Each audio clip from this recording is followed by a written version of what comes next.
નમઃ શિવાય મિત્રો, આપ જોઈ રહ્યા છો યુટ્યુબ. અમારી ચેનલ જેવી ક્લિક વેમાં આપ સૌનું સ્વાગત છે મિત્રો. આજે આ વિડીયોમાં આપણે જાણવાના છીએ પુરુષોત્તમ માસ, અધિક માસ કે મલ માસમાં આવતી શુક્લ પક્ષની એકાદશી ક્યારે છે. અધિક માસમાં આવતી શુક્લ પક્ષની આ એકાદશીને કમલા કે પદ્મિની એકાદશી કહેવાય છે, જે માતા મહાલક્ષ્મીને સમર્પિત છે. આ એકાદશીમાં ભગવાન શ્રી નારાયણ, ભગવાન શ્રી કૃષ્ણની, પુરુષોત્તમ ભગવાનની પૂજા કરીને ભક્તો મનોવાંછિત ફળની પ્રાપ્તિ કરી શકે છે. ધર્મ, અર્થ, કામ અને મોક્ષ પ્રાપ્ત કરી શકે છે. અધિકથી અધિક ફલદાયી છે. 3 વર્ષે આવતી આ એકાદશીના મુહૂર્ત વિશે જાણીશું, મહિમા વિશે. જો આપને આ વિડીયો પસંદ આવે તો લાઈક કરજો, શેર કરજો. આપ આ ચેનલ પહેલી વખત જોઈ રહ્યા છો તો સબસ્ક્રાઈબ કરી લેજો, જેથી આવનાર નવા વિડીયોની માહિતી આપ સુધી તુરંત પહોંચી શકે. ધન્યવાદ. શ્રી કૃષ્ણાય વાસુદેવાય, હરિયે પરમાત્મને, પ્રણત ક્લેશનાશાય ગોવિંદાય નમો નમઃ. બોલો જગતગુરુ ભગવાન શ્રી કૃષ્ણની જય. મિત્રો, એકાદશી એટલે 11મી તિથિ, જે ભગવાન નારાયણને સમર્પિત છે. આ એકાદશી મહિનામાં 2 વખત આવે છે, શુક્લ પક્ષ અને કૃષ્ણ પક્ષમાં. આમ વર્ષની કુલ 24 એકાદશી થાય. જ્યારે 3 વર્ષે પુરુષોત્તમ માસ આવે છે, કે જે અધિક માસ અત્યારે ચાલી રહ્યો છે, ત્યારે તે અધિક માસની 2 એકાદશી, કુલ 26 એકાદશી થાય છે. આ 26 એકાદશીનું મહત્વ અલગ અલગ છે, પરંતુ અધિક માસમાં આવતી આ એકાદશી મહત્વપૂર્ણ છે, કારણ કે 3 વર્ષે આ એકાદશી આવે છે. ચાહે શુક્લ પક્ષની એકાદશી હોય કે કૃષ્ણ પક્ષની એકાદશી હોય. શુક્લ પક્ષની એકાદશીના દિવસે ભગવાન નારાયણનું પૂજાવિધિ કરીને આપણે પુરુષોત્તમની પૂજાવિધિ તો કરીએ જ છીએ, કાઠા ગૌરમાની પૂજા તો કરીએ જ છીએ, સાથે એકાદશીનું વ્રત પણ રખાય છે. અને એકાદશીના જે સ્વામી છે ભગવાન શ્રી નારાયણ, તેનું વિશેષ પૂજા થાય છે. જન્મ જન્માંતરના પાપોમાંથી મુક્તિ મળે છે. આ એકાદશીનું વ્રત એવું છે કે જે ભક્તો ભાવથી, પ્રેમથી ભગવાન નારાયણને પ્રિય એવી આ એકાદશીનું વ્રત કરે છે, તેની ઉપર પુરુષોત્તમ ભગવાનની સદૈવ કૃપા બની રહે છે. એવી આ એકાદશી છે. સૌપ્રથમ જાણી લઈએ એકાદશીની તિથિ ક્યારે આરંભ થાય છે. અધિક માસ કે પુરુષોત્તમ માસમાં શુક્લ પક્ષની એકાદશીની તિથિ પ્રારંભ થાય છે 26 મે 2026 વહેલી સવારે લગભગ 5:10 જ્યાં તિથિ પૂર્ણ થાય છે. 27 મે 2026 બુધવારના દિવસે વહેલી સવારે 6:20 આસપાસ. આમ જોઈએ તો એકાદશી ઉદયા તિથિ અનુસાર હોય, એટલા માટે 2 દિવસ સૂર્યોદયની તિથિ પ્રમાણે એકાદશી પડે છે. 26 તારીખે જે એકાદશી પડે છે તે સ્માર્ત એકાદશી થશે, કારણ કે સૂર્યોદય થાય એ પહેલાં જ એકાદશીની તિથિ આવી જાય છે. પરંતુ રાત્રિમાં દશમની તિથિ છે, દશમથી યુક્ત આ એકાદશી રહેશે, એટલા માટે આ એકાદશીને સ્માર્ત એકાદશી કહેવાશે. આ એકાદશીનું વ્રત ગૃહસ્થીઓ કરી શકે છે. બીજા દિવસે 27 મે 2026ના દિવસે પણ સૂર્યોદય તિથિ પ્રમાણે એકાદશીનું વ્રત, જે 11 અને 12ના સંયોગથી થાય છે, જે ભાગવત એકાદશી કે વૈષ્ણવ એકાદશી થશે. માટે જે ભક્તોએ કંઠી ધારણ કરી છે, જે સંન્યાસી છે, સાધુ છે, ભક્તજનો છે, પાક્કા વૈષ્ણવ છે, તેઓ 27 તારીખે બુધવારના દિવસે એકાદશીનું વ્રત કરે. હવે જાણી લઈએ પારણા ક્યારે કરવાના છે.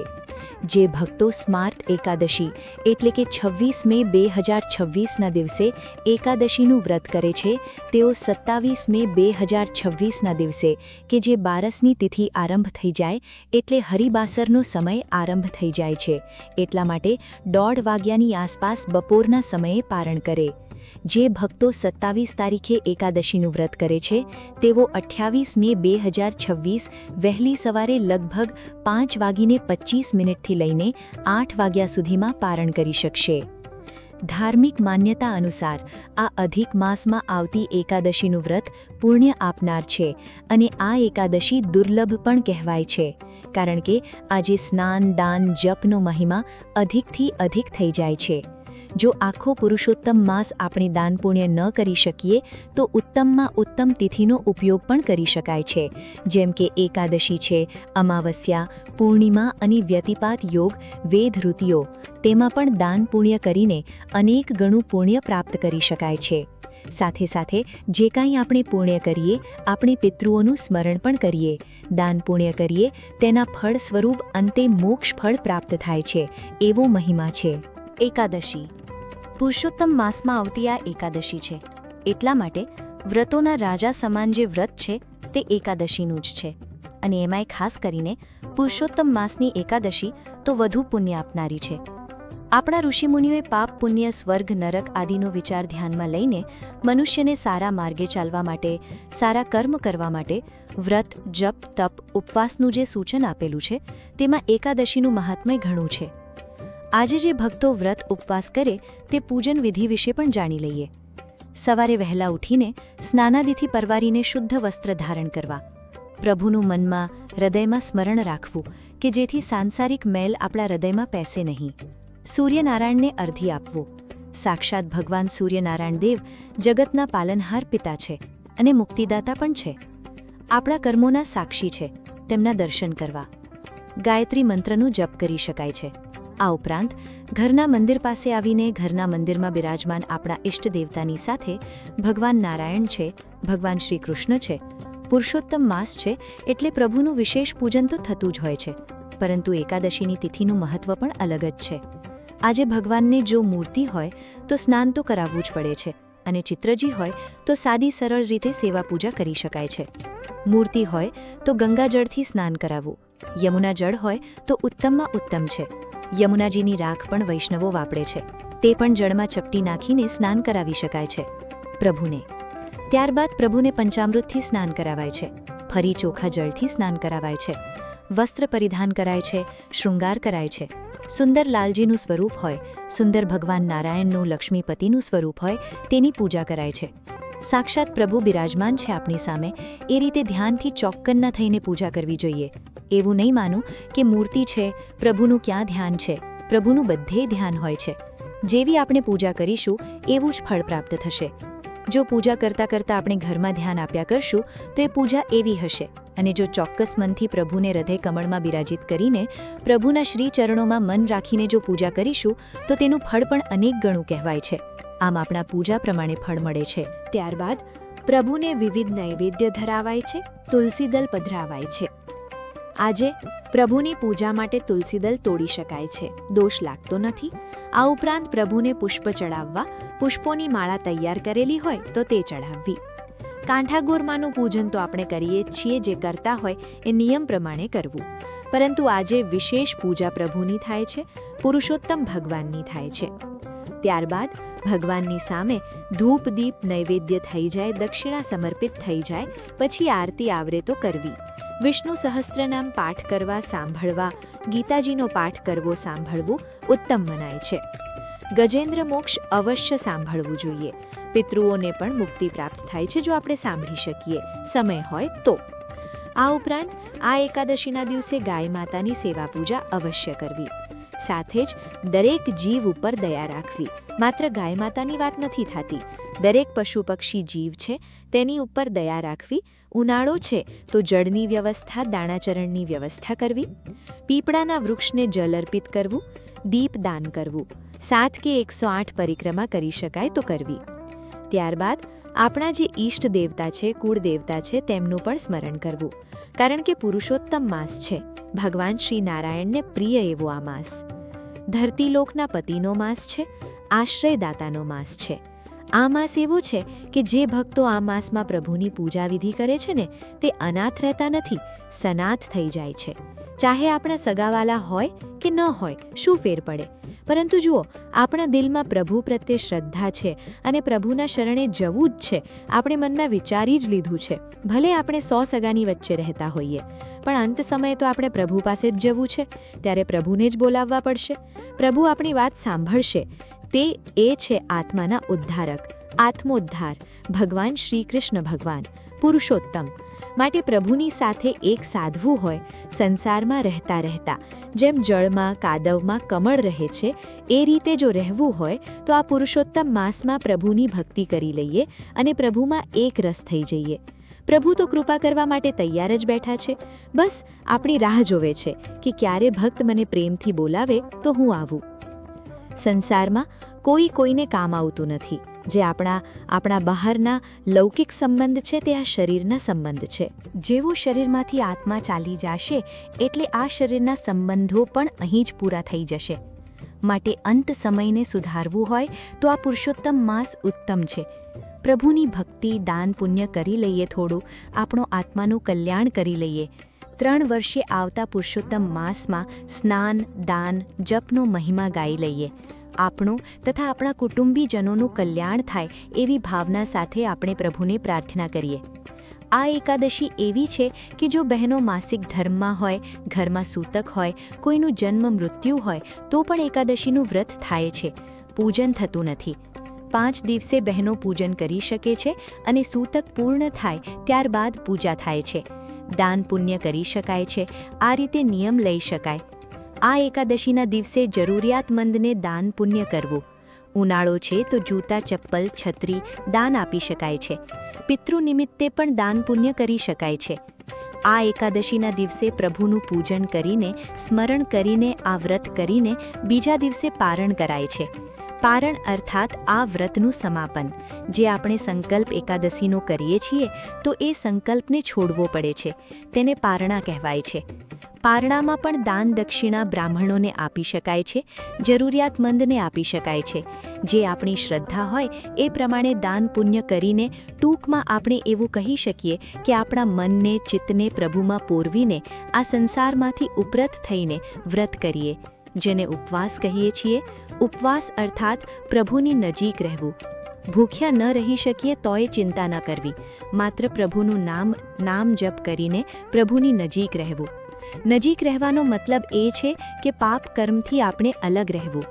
આજના દિવસે જ નહીં, સર્વથા આ નિયમ લેવું કે આપણે કોઈ મનથી પણ પાપ નહીં કરીએ, કોઈને આડા નહીં આવીએ, કોઈની ચોવટ નહીં કરીએ, નિંદા કોથલી નહીં કરીએ.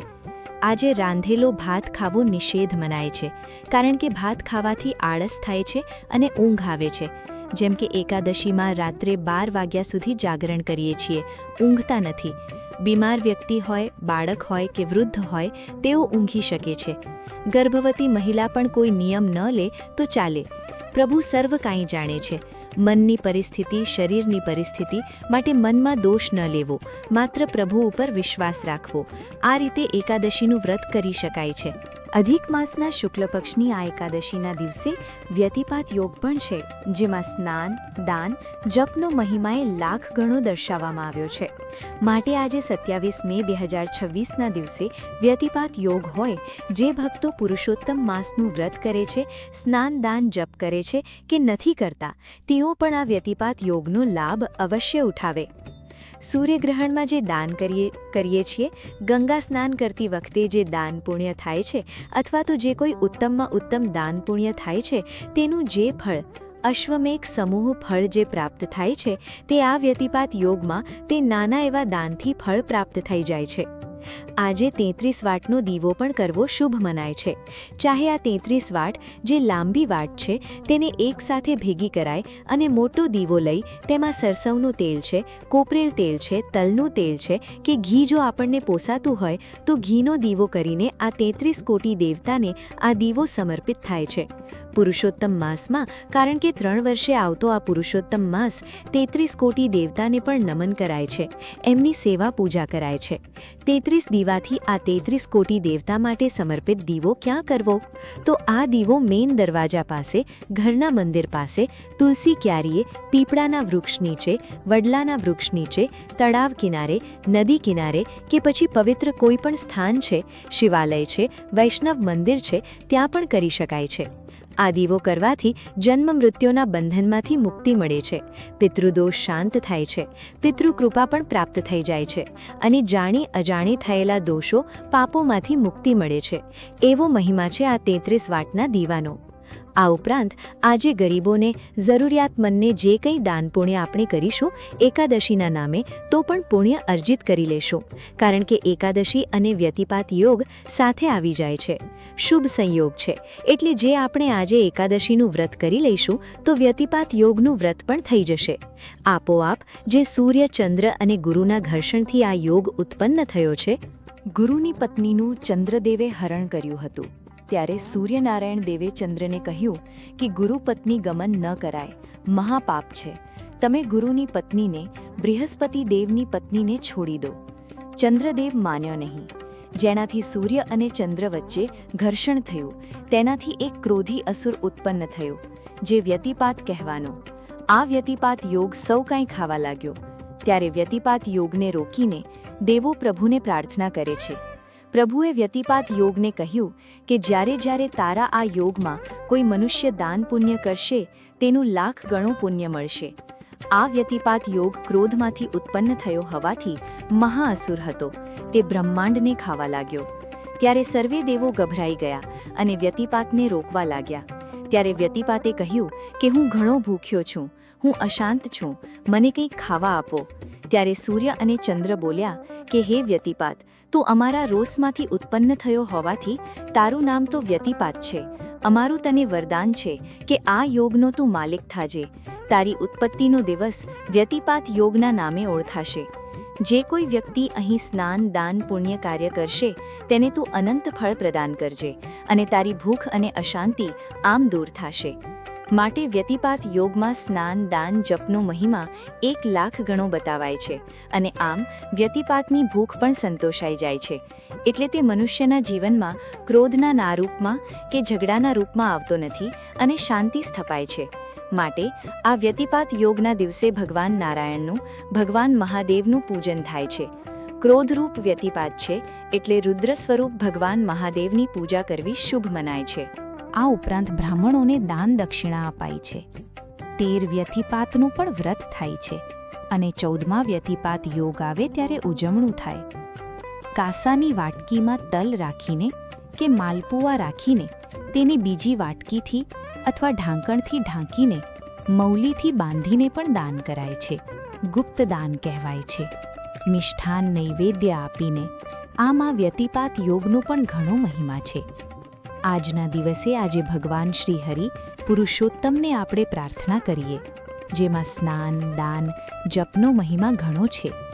અનાથોના નાથ એવા ભગવાન શ્રી હરિનારાયણ, ભગવાન શ્રી કૃષ્ણ છે જે સનાથ કરી દે છે, કોઈને એકલા રહેવા દેતા નથી. હંમેશા પ્રભુ આપણી સાથે રહે એ માટે પ્રાર્થના કરાય છે. દીનાનાથ, ગોપીનાથ, પ્રભુ ગુણવંતા છો ગિરધારી. ગજની વાહરે ચઢ્યા, સાંભળ્યા કરી ગરુડ પર સવારી. પીળા પીતાંબર પહેર્યા પાતાળે, કાને કુંડળ ઝળકે છે. ગળે ગુંજની માળા વિરાજે, નથનું મોતી લટકે છે. માથે મનોહર મુકુટ ધર્યો, વળી કૌશિક હિરલો ઝળકે છે. હાથે સુદર્શન ચક્ર ધર્યો, વળી મોહન મુખડું મલકે છે. પાસે આવીને ઊભા લક્ષ્મીજી, પ્રભુ ક્યાં કરી તમે તૈયારી? ઓ ચિંતાના થયા ધીરાચિત, ચિંતા મુજને ભારી. કહે મુરારી સુણો ને નારી, સેવા મારી કરી સારી. કમળ પુષ્પ લઈ મુજને ચઢાવ્યા, સેવક સંકટમાં ભારી. સાગર તીરે ઊભા સાંભળા, રુદન કરે હસ્તી નારી. સૂંડ ગ્રહીને ગજને ઉગાર્યો, મગરને નાખ્યો મારી. અંત સમયની અરજી સુણી બાહલા, ગજની અરજી સ્વીકારી. ચક્ર લઈને મસ્તક છેદ્યા, દર્શન દીધા મોરારી.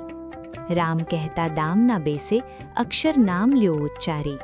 પાપ નિવારણ છોપા તળિયા, ગંધર્વની ગતિ ન્યારી. અંત સમયે પ્રભુ બહેલેર આવજો, ક્ષીરસાગરના રહેવાસી. શેષનાગ પર સયંજ કીધા, અલબેલા છું અવિનાશી. તે સમયે ત્રિપુરારી મોરારી, તુલસી ચરણની હું દાસી.